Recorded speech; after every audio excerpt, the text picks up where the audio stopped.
Okay, hi everyone. So today let's discuss this interesting problem.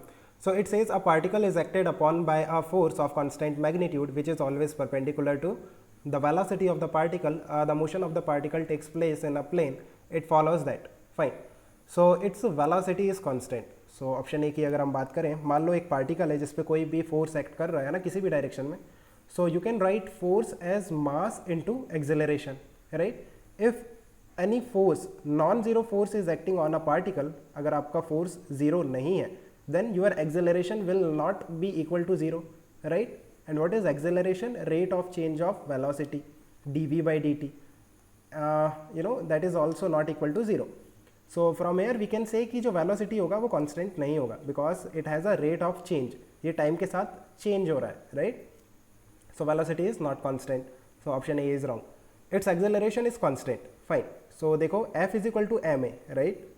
So ये जो force होता है and आपका acceleration दोनों वेक्टर क्वांटिटी है ना. जो मास है वो सिंपली एक स्केलर क्वांटिटी है. सो आप देखो अगर आपका फोर्स चेंज होगा तो आपका एक्सेलरेशन भी चेंज होगा, isn't it?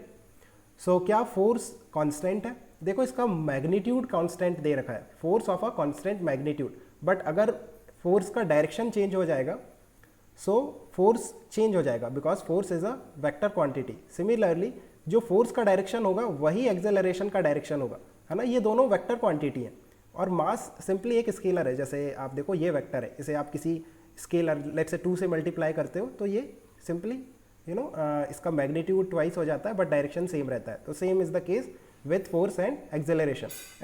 Force is just mass time multiple of the acceleration.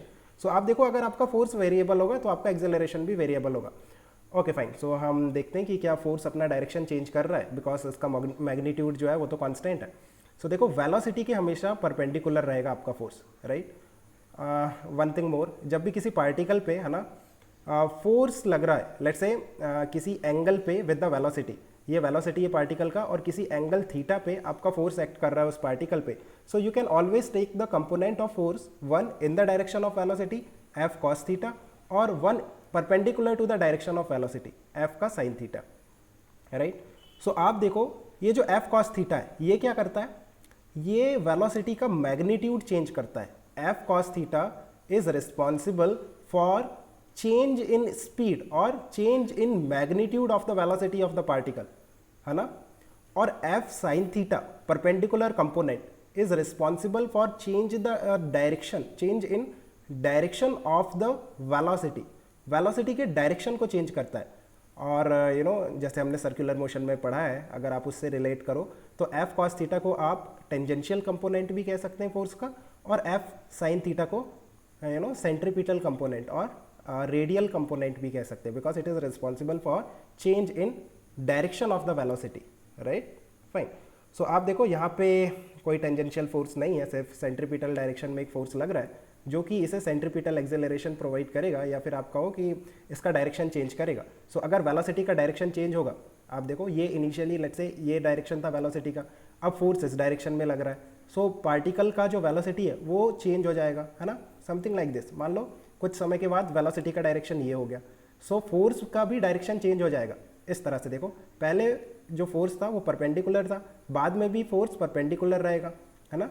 सो अगर वेलोसिटी का डायरेक्शन चेंज होगा तो फोर्स भी अपना डायरेक्शन चेंज करेगा because it has to remain perpendicular to the velocity, right.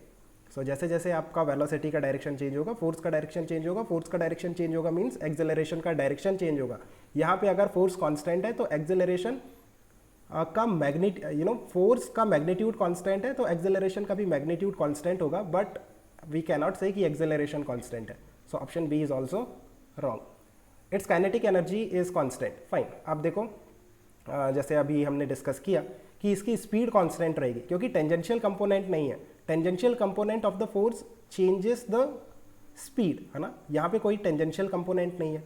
Any force which is in the direction of velocity वो आपकी speed को चेंज करेगा. और आप इससे नहीं करना तो वर्क एनर्जी थ्योरम से कर लो. वर्क एनर्जी थ्योरम से work done by all the forces is equal to change in kinetic energy.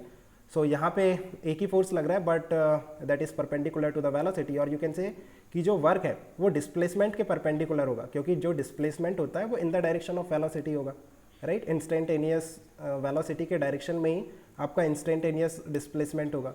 So we can say कि because force is perpendicular to the displacement, work done by the force will be zero, hence change in kinetic energy is also zero, है ना.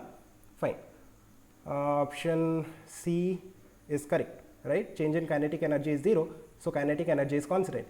It moves in a circular path. अब ये interesting है, देखो यहाँ पे लिखा है सर्क्यूलर पाथ.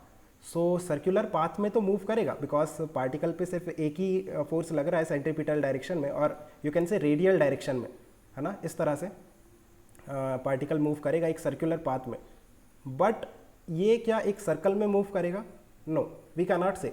अगर यहाँ पर देखो सर्क्यूलर पाथ की जगह सर्कल लिखा होता तो ये ऑप्शन आपका गलत हो जाता. क्यों?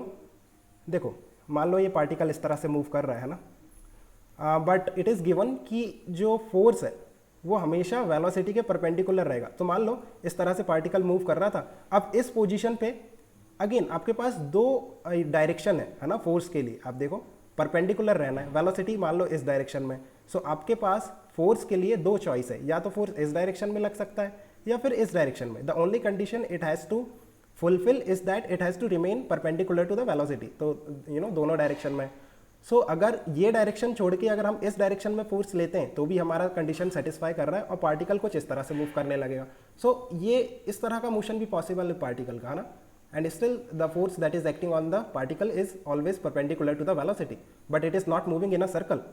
सर्कल में मूव करना एक सब केस है ना, कि जब आपका फोर्स का डायरेक्शन है ऑलवेज रेडियली इनवर्ड लग रहा है इस सर्कल में. फाइन, सो ऑप्शन जो डी है वो आपका सही है because it is circular path. वैसे यहाँ पे कांस्टेंट मैग्नीट्यूड देने की ज़रूरत नहीं थी. अगर मान लो वेरिएबल मैग्नीट्यूड होता तब आप इस क्वेश्चन को ट्राई करके देखो. Its velocity is constant? No, right. जब भी कोई फोर्स लग रहा है तो velocity can not remain constant, it has nothing to do with the constant magnitude, है ना. अभी भी आपकी जो वेलोसिटी वो कांस्टेंट नहीं होगी, कोई फोर्स लग रहा है भले ही वेरिएबल हो. Its acceleration is constant? No. अगर फोर्स लग रहा है परपेंडिकुलर डायरेक्शन में तो वेलोसिटी का डायरेक्शन चेंज होगा, वेलोसिटी का डायरेक्शन चेंज होगा तो फोर्स का डायरेक्शन चेंज होगा, और एक्सेलरेशन का भी डायरेक्शन चेंज होगा तो एक्सेलरेशन कांस्टेंट नहीं होगा. Its kinetic energy is constant. देखो फोर्स का जो डायरेक्शन है अगर परपेंडिकुलर है वेलोसिटी के, so work done will be zero, right. और you can say tangential component of the force is zero, so change in speed is zero, so kinetic energy will remain constant. So it moves in a circular path, of course. अब देखो if the force is perpendicular to the velocity, it has to move in a circular path. So अगर यहाँ पे constant की जगह variable भी दे देगा ना तो हमारे आंसर सेम रहेंगे. Fine, I hope it's clear. Let me know if you have any confusion. We can discuss further. Okay guys, keep working hard. Best of luck for your exams.